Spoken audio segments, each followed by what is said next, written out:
नमस्कार। चलिए आज बात करते हैं दुनिया के सबसे बड़े सम्मान की।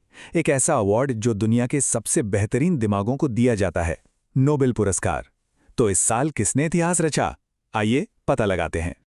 आज हम क्या क्या जानने वाले हैं। सबसे पहले हम समझेंगे कि नोबेल पुरस्कार आखिर है क्या। फिर मिलेंगे इस साल के शानदार विजेताओं से, उनकी खोजों के बारे में जानेंगे और नोबेल के इतिहास के कुछ दिलचस्प रिकॉर्ड्स पर भी नजर डालेंगे। तो चलिए शुरू से शुरू करते हैं। नोबेल पुरस्कार की कहानी। ये सब कुछ एक इंसान एल्फ्रेड नोबेल और उनकी एक कमाल की वसीयत से शुरू हुआ, जिसने सचमुच विज्ञान और मानवता की दिशा ही बदल दी। अच्छा, सबसे पहले उस चीज की बात करते हैं जो सबका ध्यान खींचती है, प्राइज मनी। हर विनर को लगभग 11 मिलियन स्वीडिश क्रोनर मिलते हैं। जानते हैं ये कितना हुआ? ये 10 करोड़ भारतीय रुपए से भी ज्यादा है। और हाँ, अगर एक से ज्यादा विजेता हों तो ये रकम उनमें बराबर बांट दी जाती है। तो ये कहानी शुरू होती है 1895 में, जब एल्फ्रेड नोबेल ने अपनी वसीयत में लिखा कि उनकी पूरी संपत्ति उन लोगों को सम्मानित करने के लिए इस्तेमाल हो जिन्होंने मानवता को सबसे बड़ा फायदा पहुंचाया है।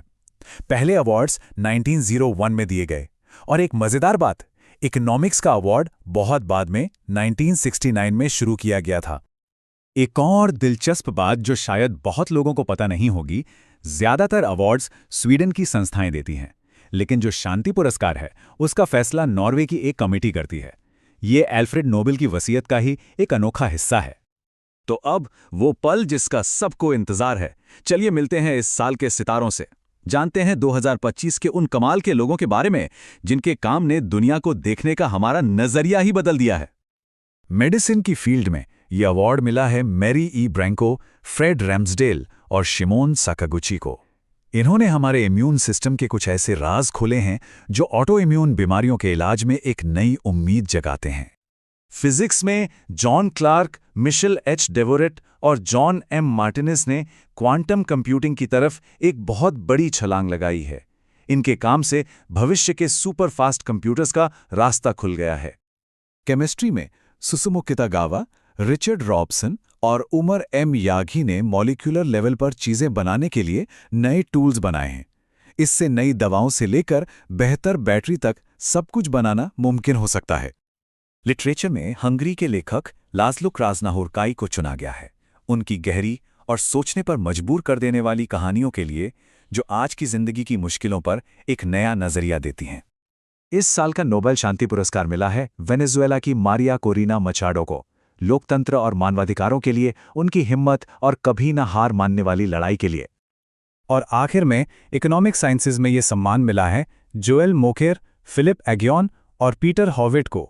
उन्होंने आर्थिक विकास और इनोवेशन के बीच के रिश्ते पर जबरदस्त काम किया है। नाम तो हमने जान लिए, पर इन खोजों का आखिर मतलब क्या है? चलिए विज्ञान की इस थोड़ी मुश्किल सी दुनिया में उतरते हैं और आसान भाषा में समझते हैं कि ये खोजें इतनी जरूरी क्यों हैं। तो मेडिसिन का जो अवार्ड है वो पेरिफेरल इम्यून टॉलरेंस को समझने के लिए मिला है। इसको ऐसे समझिए, कल्पना कीजिए कि हमारे शरीर की एक सेना है जो बाहरी दुश्मनों से लड़ती है, पर वो इतनी स्मार्ट है कि अपने ही लोगों पर हमला नहीं करती। इन वैज्ञानिकों ने उन्हीं शांति सैनिकों को खोज निकाला है जिन्हें रेगुलेटरी टी सेल्स कहते हैं। यही हमारे इम्यून सिस्टम को खुद पर हमला करने से रोकते हैं। और ये सिर्फ कोई थ्योरी नहीं है। इस खोज से टाइप 1 डायबिटीज और गठिया जैसी ऑटो इम्यून बीमारियों के लिए बिल्कुल नए इलाज बन सकते हैं, जिनमें शरीर का इम्यून सिस्टम ही दुश्मन बन जाता है। यहां तक कि ये कैंसर के इलाज में भी क्रांति ला सकता है।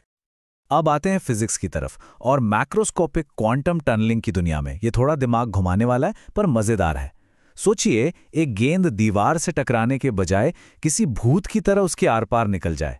ये अजीब सी बात क्वांटम पार्टिकल्स के लिए तो जानी जाती थी, पर इन वैज्ञानिकों ने पहली बार इसे एक बड़े दिखाई देने वाले सर्किट में कर दिखाया है। ये बहुत बहुत बड़ी बात है। तो इसका मतलब क्या है? सीधा सा मतलब है कि हम क्वांटम कंप्यूटिंग के एक नए दौर के दरवाजे पर खड़े हैं। ऐसे कंप्यूटर जो आज के सबसे तेज सुपर कंप्यूटर से भी लाखों गुना पावरफुल हो सकते हैं। वो ऐसी प्रॉब्लम सुलझा सकते हैं जिनके बारे में आज हम सोच भी नहीं सकते। नोबेल का इतिहास सिर्फ खोजों का नहीं, बल्कि कुछ हैरान कर देने वाले रिकॉर्ड्स का भी है। चलिए कुछ ऐसे ही कमाल के पलों पर एक नजर डालते हैं। सोचिए, एक नोबेल जीतना ही जिंदगी भर की सबसे बड़ी उपलब्धि होती है, पर दो ये तो लगभग नामुमकिन सा लगता है। फिर भी इतिहास में सिर्फ 4 लोगों ने ये कर दिखाया है, और इनमें महान मैरी क्यूरी भी शामिल हैं, जिन्होंने 2 अलग-अलग साइंस की फील्ड्स, फिजिक्स और केमिस्ट्री में ये अवार्ड जीता। महान काम करने की कोई उम्र नहीं होती, ये मलाला यूसुफजई ने साबित कर दिया।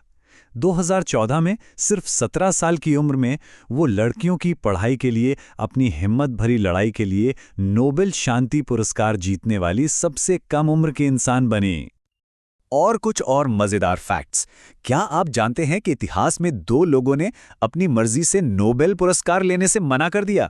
और रेड क्रॉस अकेला ऐसा ऑर्गेनाइजेशन है जिसे यह सम्मान 1 या 2 नहीं बल्कि 3 बार मिला है, जो दिखाता है कि उनका काम कितना जरूरी है।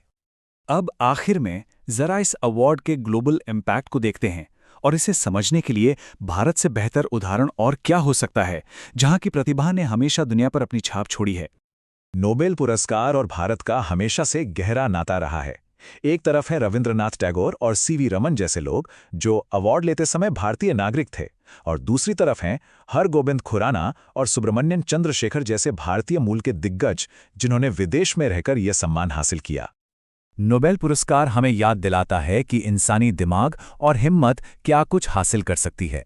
आज के विजेता कल की दुनिया बना रहे हैं, और ये हमें एक बड़े सवाल के साथ छोड़ जाता है। अगली वो कौन सी बड़ी खोज होगी जो हमारे जीने का तरीका हमेशा के लिए बदल देगी?